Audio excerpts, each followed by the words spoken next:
হেই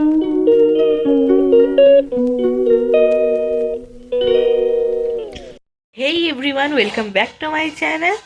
আজকে ব্লগটা একটু দেরিতে শুরু করলাম, যাই হোক ব্লগটা পুরোটা দেখতে থাকো, আশা করি ভালো লাগবে। আর আজকে হচ্ছে আমাদের বাড়িতে পিঠে সন্ধেবেলা মানে বিকেল থেকে করা হবে আর কি। কালকে তো মকর সংক্রান্তি, তো ওই পিঠেটাকে ভাজা হয়। তো যাই হোক আগের দিন পিঠে করা হয়, তোমাদের সাথে নিশ্চয়ই শেয়ার করব। এইমাত্র দুপুরে খাবার দাবার খেয়ে এলাম। বিছানাখানা এইভাবেই পাতা হয়েছে, মানে এখনই মশারি খাটানো আছে। সবাই ভাববে এখনই কেন আছে, কারণ আমার ঘুম থেকে উঠতে উঠতে 10টা বেজে গেছে। তো এতখানি ঠান্ডা থাকে, তো আর খুলতে ইচ্ছে করে না। আমি ওই জলখাবার খাই একবার করে বিছানার মধ্যে ঢুকি, অভ্যাসটা খারাপ, কিন্তু যাই হোক খুব ঠান্ডা লাগে। তো মা যতবার খুলতে আসে আমি খুলতে দিই না। এবার মা এসে খুলে দিয়ে যাবে, এবার রাত্রে টাঙানো হবে। গুজি আজকে চলে যাবে বাড়ি, না রে? একটু পরেই চলে যাবে। খুশি কেন থাকে বাড়ি যাওয়ার জন্য? লোকে তো দুঃখ থাকে, তুই খুশি কেন থাকিস? বাড়ি গিয়ে পরে আমি পড়াশোনা করতে শুরু করবো। একটু আগেই বললি যে তুই পড়াশোনার জিনিস এত, কিন্তু তুই পড়াই লবডাঙ্গা বললি যে একটু আগেই। নিজেই নিজের বদনাম করে রাখে, না রে? হ্যাঁ তো না না, আমাদের গুজি পড়াশোনায় ভালো, না রে? হ্যাঁ, একটু একটু ভালো। একটু একটু ভালো, কত সুন্দর রেজাল্ট করিস। এবারে এবারে ডাউন টু আর্থ মানুষ, নিজের নাম নেয় না।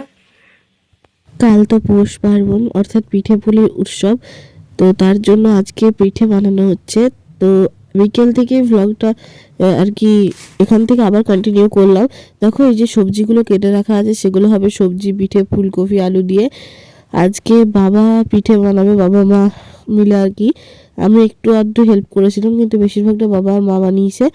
আর সবজিটা বাবা দারুণ করে সবজি পিঠের। তো সবজিটা প্রথমে বানিয়ে নেওয়া হচ্ছে। ফুলকপি আলু দিয়ে একটা সুন্দর করে ঝাল ঝাল করে বানানো হয়। তো আমি খুব একটা ঝাল খাবো না বলে অবশ্য ঝালটা কম দেওয়া হয়েছে, নাহলে খেতে আরও ভালো লাগে। তো এখানে আমি জানি না কেন গুঁড়ি নিয়ে কী করছিলাম, এই গুঁড়িটা গরম জলে মেখেছিলাম আর কি। ওইটাই দেখাচ্ছি যে গুঁড়িটা বেশ নরম হয়েছিল।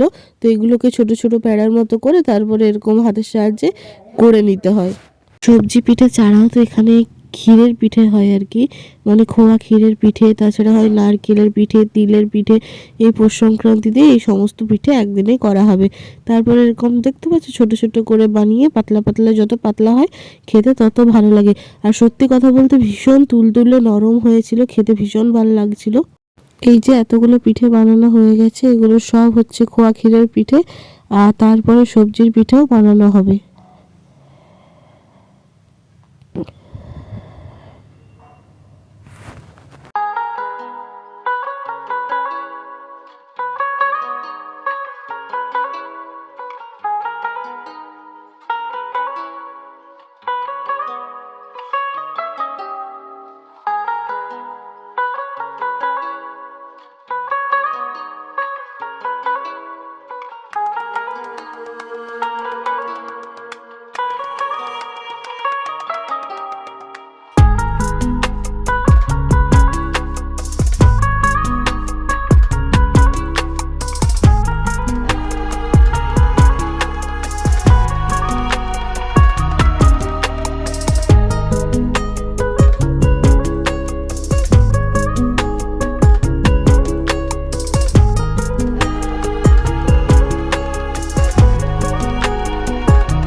এই দেখো পিঠেগুলো হয়ে গেছে, গরম গরম পিঠে, তুলতুলে নরম একদম।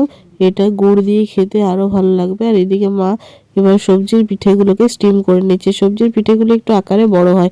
আর এইদিকে বাবা হেল্প করতে বসে গেছে, মানে এই গুঁড়ি মেখে তারপরে পিঠে বানানো আর কি। আজ ওই রাত্রি 9টাই হবে হয়তো। তা এখন বানাচ্ছি দুধ পুলি। পিঠে তো অনেকক্ষণ হয়ে গেছে, কিন্তু এখন বানাচ্ছি দুধ পুলি। এটার মধ্যে একটু কালারটা অন্যরকম লাগছে, কারণ এর মধ্যে গুড় দেওয়া নেই। মিষ্টিটা সবাই খাবে না বলে, তো গুড় বাদে এখানে খোয়া ক্ষীর দেওয়া আছে, দুধ দেওয়া আছে বেশ ছোট ছোট করে, কিন্তু দু একটা মানে পিঠে ভেঙে গেছে আর কি, ওই জন্য এরকম লাগছে। বাকি বেশ ভালো হয়েছে। তো আজকের মতো ব্লগটা এতটা অবধি। দেখা হবে নতুন নতুন আরো অনেক ব্লগের সাথে। ততক্ষণ অবধি বাই।